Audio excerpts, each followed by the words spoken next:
If you're looking to travel and work abroad, listen up.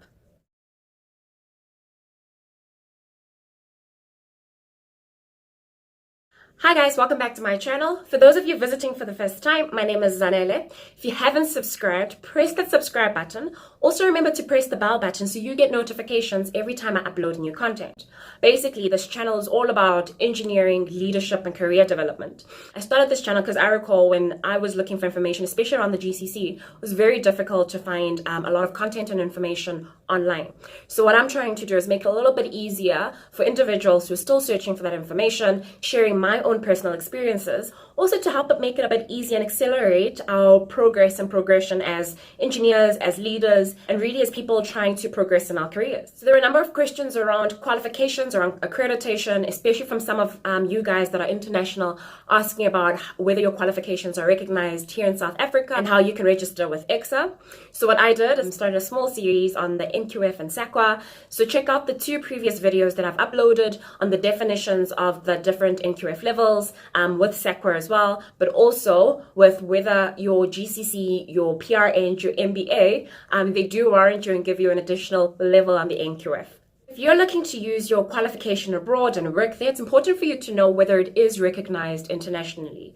So it is important for us, especially as you're starting out, looking for institutions, looking for the career path or the qualification that you want to obtain and from where you're getting it from. It's also worth looking at what the big challenges are, not only in your own space, but globally, so that when you are pursuing your career and you're looking to progress with your ambitions, that you're getting into something where you know that you, number one, will find it easier to find job opportunities when you start to do so, and that you can make a big impact. So look out for the scarce skills where we don't have a lot of influx of talent or skill in the industry, and that way you can be that individual that can actually come in there and drive a change. So why is it important? Especially with higher education, institutions are given the freedom, obviously, to create course content and to create an institution where it defines their culture.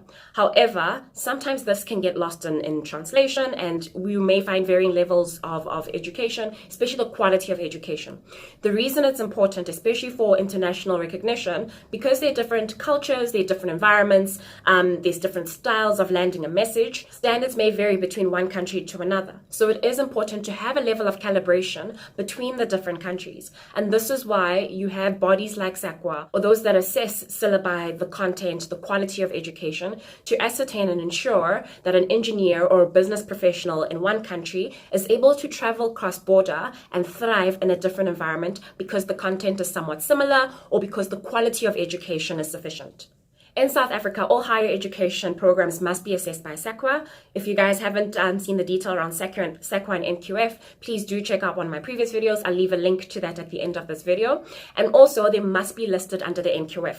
So just a quick recap, the NQF is the National Qualification Framework and it has got 10 different layers. Previously, it was only limited to 7 and now it's been extended to 10, with your lowest level being level 1, which is your grade 3 to grade 9, and the highest level being level 10, which is your doctoral degree. So first off, countries such as Australia, New Zealand, the UK, and most of the Scandinavian countries also have their own NQF in place. So if you're looking to travel to one of those destinations, it's somewhat easier for you to transfer from your education or your NQF accredited certification and qualification from South Africa into one of those countries. So it makes it easier for them to assess the level of education and the quality of education that you achieved or received in South Africa into their countries in the UK, in Australia, in New Zealand, and also the Scandinavian countries. Because there is an NQF framework, somewhat similar to what we've got in this country as well, benchmarking makes it a little bit easier. So you'll find, especially with those looking to immigrate in the different countries, that there is a level of similarities. You might find levels of variation here and there, but for the most part, because there's an NQF framework and a standard, you find similarities. So what you'll find is that the South African NQF is transferable or is portable between those different countries. In other countries where they don't have an NQF in place, it is somewhat complex. The process of assessing the qualification is similar, but it does get complicated in that they need to ascertain the standard and quality of education, your syllabi, the content, the level of achievement. A 60% achievement here may not be sufficient in another country that's got a different standard and expectations. So that does get a little bit more complicated. And for those who are working internationally or got their qualification from an international country outside of South Africa, you do have the opportunity opportunity to have SAQA assess your accreditation and assess your qualification. There was an individual that asked me a question around registering with EXA. EXA does have a foreign qualification assessment program, so they do assess your qualification to see whether it is sufficient for you to be registered with EXA, and then obviously progress further with the program that EXA has to offer. Similarly, if you're looking to use your qualification outside of South Africa, it will need to undergo somewhat of an assessment to see whether it is sufficient, or if you're needing to study further for you to be on par with what they have in their system. So if you're still looking out for institution and you're looking to start studying or getting another qualification, do look out whether your institution is registered under NQF and it's under the framework.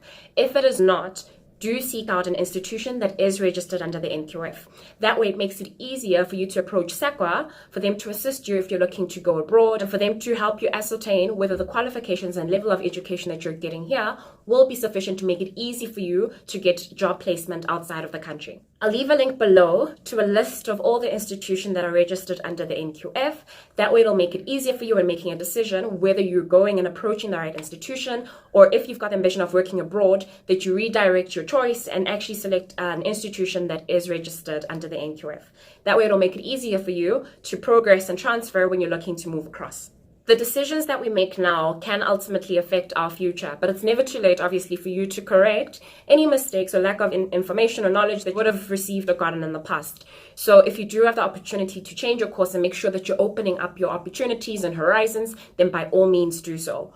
But ultimately, there are websites, there is information out there. Also ask individuals that have gone through the process, so that makes it easier for you to make the right decisions. Not so much about taking the easiest path or the least path of resistance, but really about making the right choices right now so that you have bigger opportunities and wider opportunities in future. So whether you're looking to study in engineering, in business, in medicine, make sure that you've got the right institution, that you've got the right accreditation, and that you can use that to have a bigger impact, not only in your own space, but also abroad. It's not so much about the cheapest institution, but look out for the quality of education that you will achieve through that institution. Comment below if you're looking to work abroad and if your qualification is registered to do so. Remember to live your best life, learn as you grow, and lead for change. Sharp.